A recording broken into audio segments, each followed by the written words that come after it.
how to develop the skills and competencies needed to lead by serving. Leaders understand the effectiveness of leading by serving and its benefits. Thus, they become interested in how they can adopt this style of leadership, but they may wonder how they can become an effective leader who serves. There are a few steps that those who aspire to become leaders who serve need to consider. First, what are the skills and competencies most common to leaders who serve? Robert Greenleaf included listening, persuasion, intuition, and communication as essential tools for leading by serving.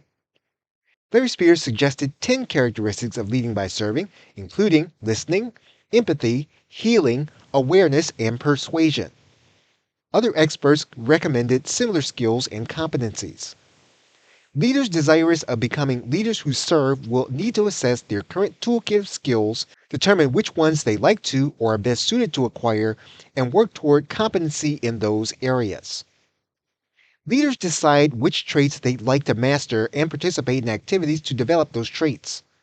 For instance, listening and communication tend to be traits identified by experts as foundational for leaders who serve. So leaders can expose themselves to opportunities in which they are focused to engage in listening and communicating. Some leaders, for instance, join a local chapter of Toastmasters in order to develop their communication skills. Leaders wishing to improve their listening skills can participate in interactive activities in which listening is an essential component. In reality, in working to develop particular traits such as listening and communication, leaders are likely to develop other areas of competency. For instance, leaders who are working to become better listeners cannot help but to develop greater empathy in the process.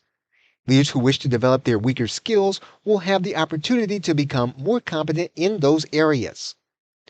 Becoming a better, more mature leader capable of serving others is a logical outgrowth of being able to objectively take stock of one's shortcomings and make adjustments accordingly. The self-improvement process does not stop once leaders feel they have acquired the skills necessary to become leaders who serve. Okay, so with that, thanks, and I will see you in another video.